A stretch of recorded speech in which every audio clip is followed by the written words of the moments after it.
Hi, I go by the name Infinity.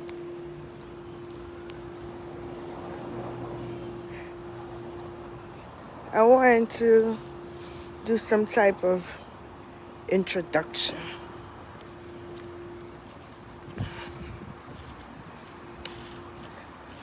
I am a creative. I'm a painter, primarily a painter. I do photography. I do assemblage art, performance art. I used to be a printmaker.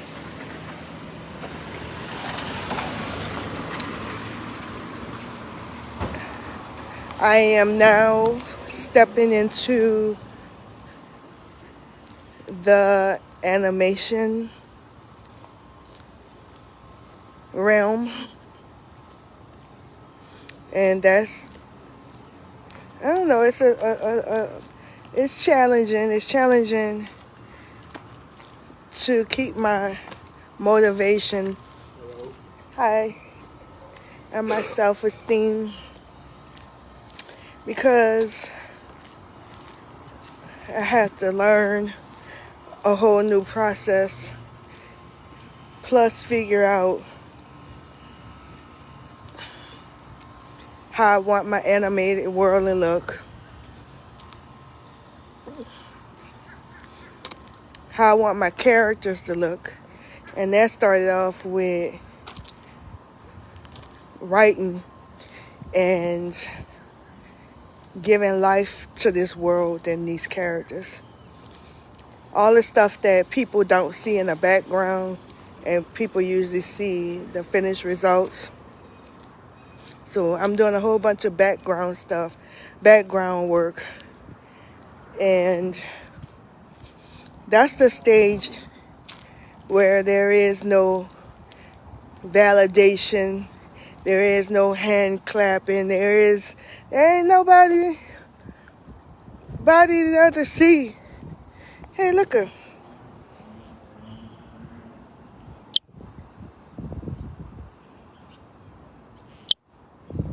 Technically, we didn't cross paths, but there go the black cat. I'm in New Orleans, and people talk about New Orleans a lot, and a lot of people say a lot of positive things about New Orleans, our culture, the energy, and I've been different places, and New Orleans is like no other place. The energy is, they call it, what's the name of it? The Big Easy. So,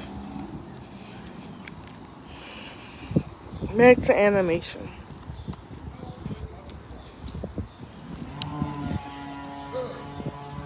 So,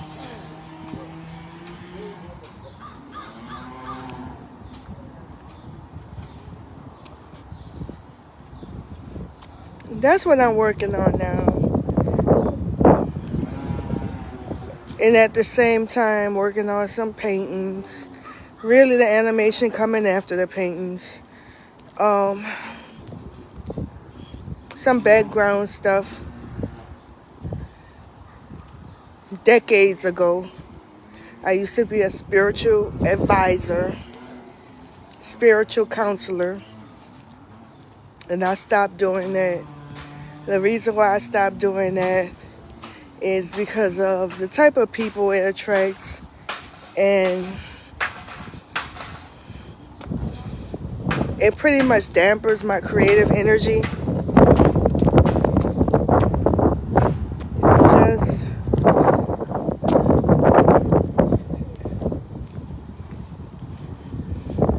contacting and communicating, and I said contacting for real, and communicating with people spiritually I remember this is well after,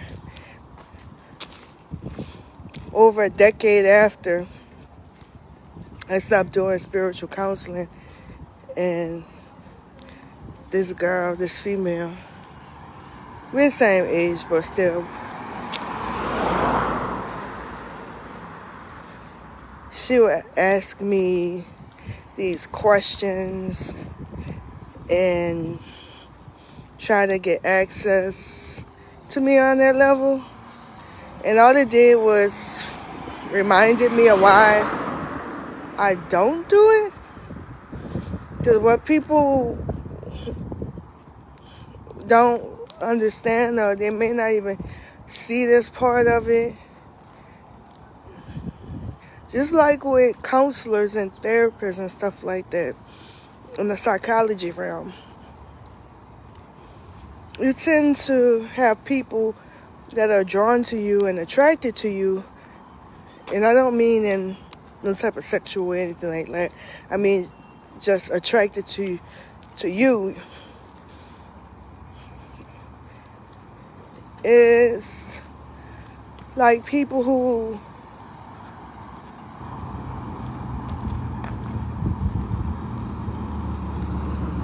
don't really go to counseling, don't really want to go to counseling, and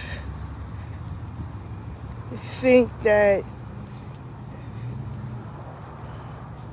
by getting close to you and being friends with you, that gives them access to you in the capacity of a counselor. And that's not true. It's actually usurious, misuse.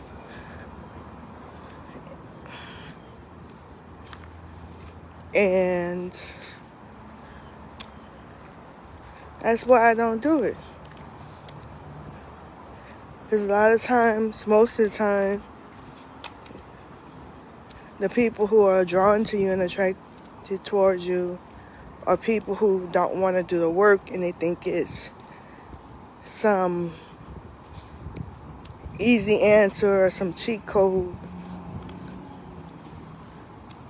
And then they have people who do readings and tarot card and all that other stuff. And I don't do any of that. I would suggest that what I do fits more in the realm of psychology than the supernatural.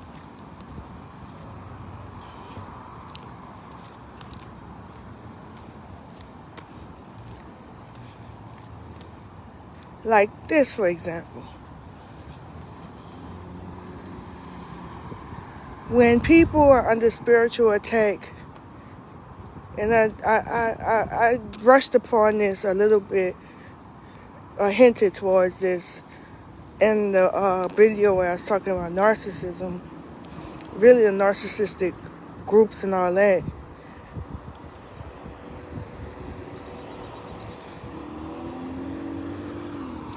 People don't understand that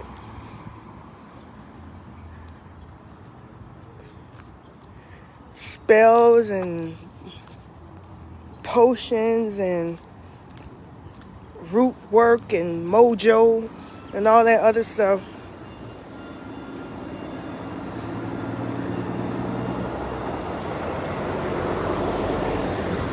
that stuff responds to your vibration. And for that stuff to really work for you, just like counseling and therapy, you have to be on that vibration. You have to want to do the work. You would have to exercise those demons out of your mind, exercise those demons from you. And that's what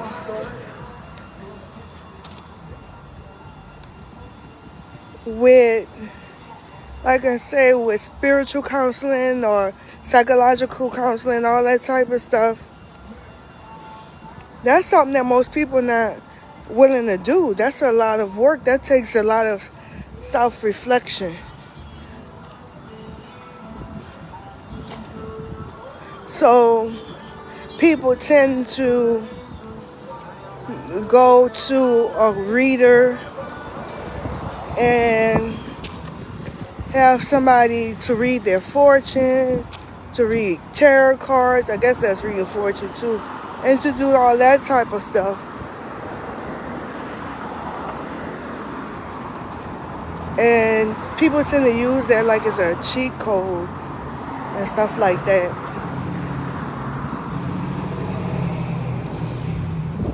And it's more serious than people think. Just like when I said exorcism. And what most people know about exorcisms come from the Catholic Church, Catholicism. It comes from the movie The Exorcist. And when I tell people, it's not that it's the power of Christ compels you. It's the power of Christ compels you. And some people talk about binding spirits and stuff like that. And I used to be like, what that mean, binding spirits? Why would you do that? And I started looking to see and listening to people who are into that, who are hardcore Christians, to see what that means to bind the spirit. And I understand what that means now. I still am not into binding anything, because when I think about binding, and this is with my limited knowledge, with binding something, there's attachment to it. And I understand now that binding a spirit is like warding it off and binding it away from you, so to speak. I think that's not my area. But exorcisms are real. And like I say over and over again, when people talk about attacks or spiritual stuff like that, they like to put it from the perspective of there's some spirit that's hiding around the corner, or some spirit that's right over there hiding and waiting to jump out at you. And people don't understand, they're literally binding those spirits to themselves.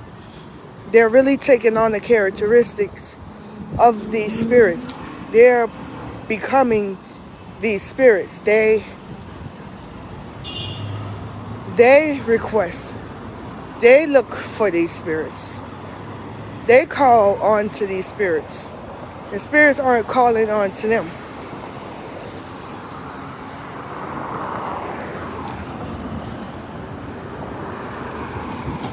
So these days, and for decades, I've been an artist because I found that I could get the job done in the realm of the spirit sciences. I could get that done better as a visual, pictorial, or word spoken artist. And that's what I've been doing. So then I decided to come on social media and talk about these things to show that it's more tangible than this supernatural, spooky, unreal type thing, but it's everyday. And depending on what area you live in, and you have to think about that as well, There's different spirits. New Orleans is a place we're surrounded by water, and also we're below sea level. So it's like I call it an open grave. So if your spirit is not in tune to that, right,